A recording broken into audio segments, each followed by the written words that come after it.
চারিদিকে যেন ঝলসে যাচ্ছে, আর পারছি না।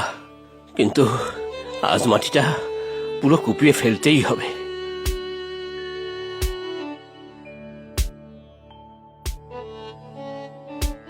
রঘু, এই গরমে মাঠে কোদাল চালাচ্ছিস কেন?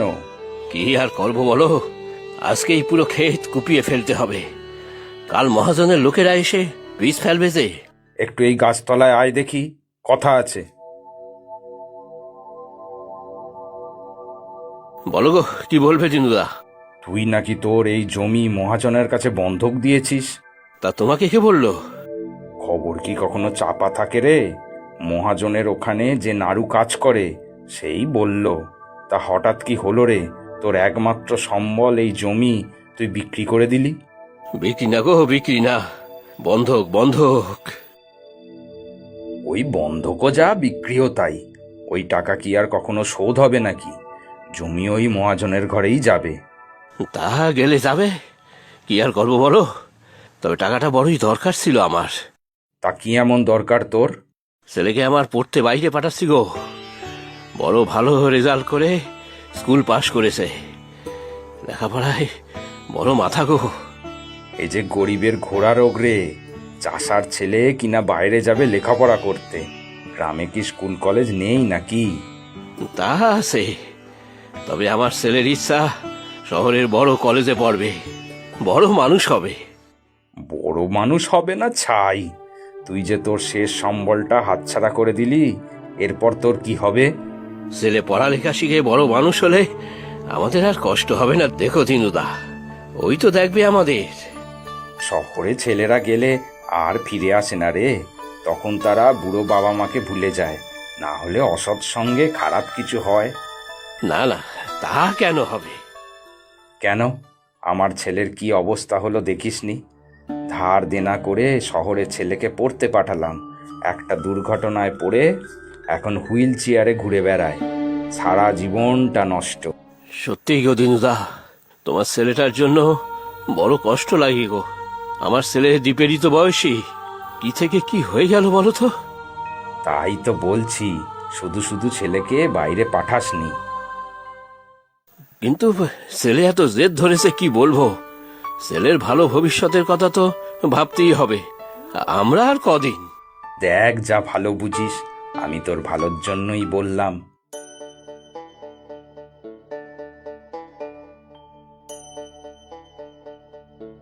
কি গো, হলো তোমার? নেমে এসো দেখি। আসছি গো, আসছি। কয়েকটা টালি ঠিক করে দিলাম, পেছনের দিকের কয়েকটা আর করতে পারলাম না। তার করবে কি করে? নতুন টালি কি আর আছে নাকি? তা ঠিক। মইটা ধরো দেখি, নেমে পড়ি। এই কয়েকদিন পরেই বর্ষা নামবে, সব টালিগুলো না সারালে যে জল পড়বে। রান্নাঘর গোয়ালঘর দুটোই ভালো করে ছাইতে হবে। খুব খারাপ অবস্থা। তা তো জানি গো, কিন্তু এখন হাত যে একেবারে খালি। জমিটাও তুমি বন্ধক দিয়ে দিলে, আমার একটা কথাও শুনলে না।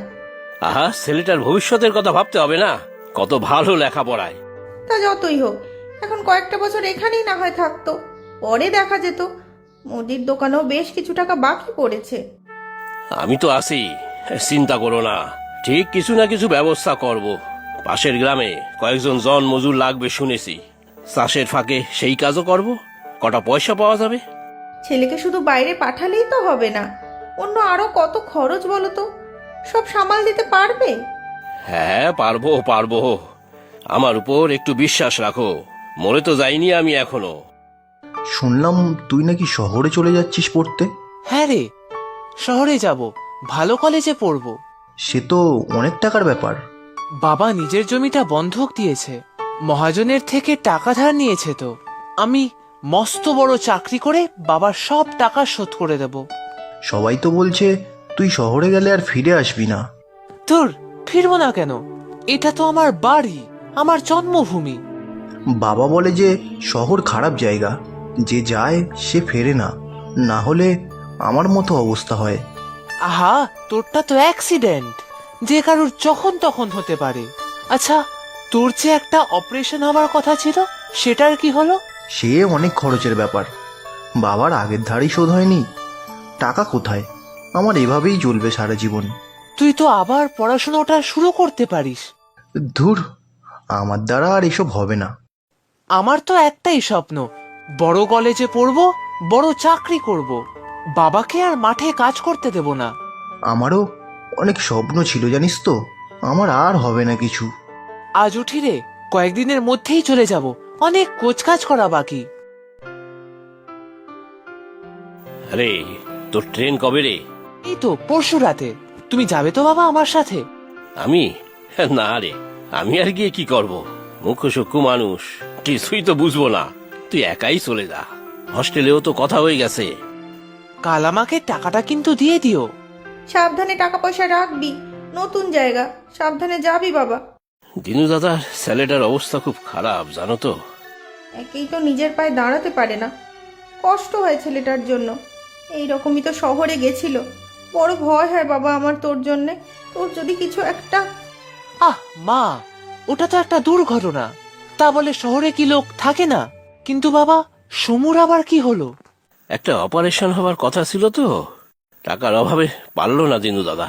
এখন খুব কষ্ট পাচ্ছে বেচারা। থাক থাক, এসব নিয়ে এখন আর আলোচনার দরকার নেই। ছেলেটার ছোটবেলার বন্ধু, মন খারাপ করবে বেচারার। একটা শুভ কাজে যাচ্ছে। যা বাবা, নিজের ভবিষ্যৎ তৈরি কর। তুই জীবনে দাঁড়ালেই আমাদের আনন্দ। মহাজনকে প্রথম কিস্তিটা দিতে পারিসনি শুনলাম। কি আর করব বলো, লোকের জমিতে জন মজুরি খেটে আর কটা টাকাই বা হয়। ঘরের টালি ভেঙে গেছে, এছাড়া দুবেলা দুমুঠো খেতেও তো হবে। এরকম চললে তো জমিটা হাতছাড়া হয়ে যাবে। আচ্ছা, তোর ছেলে কেমন আছে? পৌঁছে একবার জানিয়েছিল, তারপর বেশ কিছুদিন কথা হয়নি। একটা চিঠি এসেছে ওর কলেজ থেকে। মুখ্য সূক্ষ্ম মানুষ, কিছুই তো বুঝি না। এই চিঠিটা একটু পড়ে দাও না দিনু দাদা। এ কি, কলেজ থেকে লিখেছে যে তোর ছেলে তো এখনো ভর্তিই হয়নি, কালকের মধ্যে টাকা জমা না দিলে ওর সিটটা অন্য কাউকে দিয়ে দেবে। কি সর্বনাশ গো, দীপ গেল কোথায়? এতগুলো টাকা দিয়ে পাঠালাম, কোথায় খুঁজবো ওকে এখন গো? ও গো, আমার দীপকে ফিরিয়ে নিয়ে আসো তুমি। কত বারণ করলাম, ওকে পাঠিও না এত দূরে। শুনলে আমার কথা? পৌঁছে তো জানালো, আমি ভাবলাম কদিন ব্যস্ত আছে, তাই আর কথা হয়নি। হে ভগবান, আমার ছেলেটা কোথায় গেল? আমি আমি কালই দিনু দাদাকে নিয়ে শহরে যাব। এত রাতে কে এলো? দাঁড়াও দাঁড়াও, আমি দেখতেছি।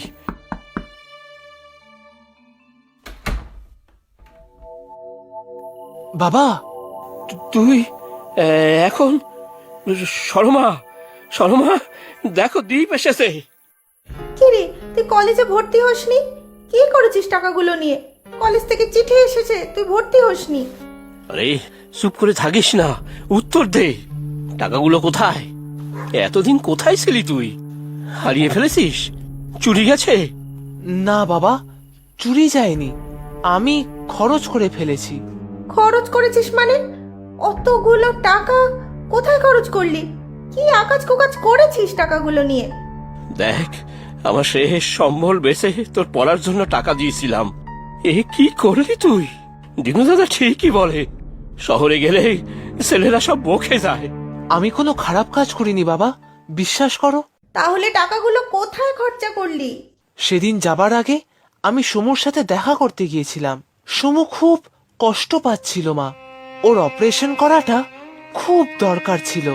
খুব কষ্ট হলো দেখে তারপর আমি শহরে চলে গেলাম। ওখানে গিয়েও ওর মুখটাই মনে পড়তো, তাই আমি পুরো টাকাটা সমুর অপারেশনের জন্য দিয়ে দিলাম। এ কি বলছিস তুই? আমি জানি আমি অন্যায় করেছি। সমুও তো পড়াশোনায় কত ভালো ছিল। তোমার টাকা আমি কাজ করে ঠিক শোধ করে দেব বাবা। না না, তোর এখন পড়াশোনা করার বয়স, সেখানে কাজ করবি কি? না মা, আমি বাবার সাথে সাথে কাজ করব, না হলে মহাজনের টাকাটা শোধ করব কিভাবে? তুমি রাগ করলে বাবা আমার উপর? শোন, আমি গরিব হতে পারি, কিন্তু অমানুষ তো নই। তুই যা করেছিস, নিজের স্বার্থ ত্যাগ করে অন্যের উপকার করেছিস, তাতে বাবা হিসেবে আমি খুব গর্বিত। কিন্তু ওর পড়াশোনার কি হবে? হায় ভগবান, আমার ছেলেটা কি ভেসে যাবে নাকি এবার? রঘু, আরে দিনু দাদা মনে হচ্ছে। এসো এসো এসো দিনু দাদা এসো। সব শুনেছিস নিশ্চয়ই? সত্যি রে রঘু, তুই অনেক ভাগ্যবান দ্বীপের মতো এমন ছেলে পেয়ে। হ্যাঁ ঠিক তাই। তবে ভাবছি ওর পড়াশোনা নিয়ে গো, আমি আরো বেশি করে খাটবো ওর জন্য। না রে ভাই, তোর জমির বন্ধকের টাকায় আমার ছেলের চিকিৎসা হয়েছে, আর আমিও আমার জমিটা বন্ধক রেখে টাকা এনেছি। এই নাও বাবা দ্বীপ, সোজা কলেজে গিয়ে ভর্তি হও। সমু বলল আজই শেষ দিন। না না, সে কি কথা দিনু দাদা, তুমিও আমার মতোই জমি বন্ধক রেখে দিলে? আমরা গরিব হতে পারি, কিন্তু আমাদের কি স্বপ্ন দেখতে নেই নাকি রে? তোর ছেলে পড়াশোনা করবে, আর আমার ছেলেও সুস্থ হয়ে উঠবে, আবার পড়াশোনা শুরু করবে। ওরা ভালোভাবে মানুষ হলে জমিও ফিরিয়ে আনতে পারবো। ভবিষ্যতের প্রজন্মরাও আমাদের মতো দিন আনে দিন খাই হবে না। হ্যাঁ তাই তো। তাহলে দীপ, আর দেরি করিস না বাপ, তোরাই আমাদের ভবিষ্যৎ রে। দেখো কাকু, আমি আর সমু মিলে তোমরা যা স্বপ্ন দেখেছো তা নিশ্চয়ই বাস্তব করে তুলবো, কথা দিলাম।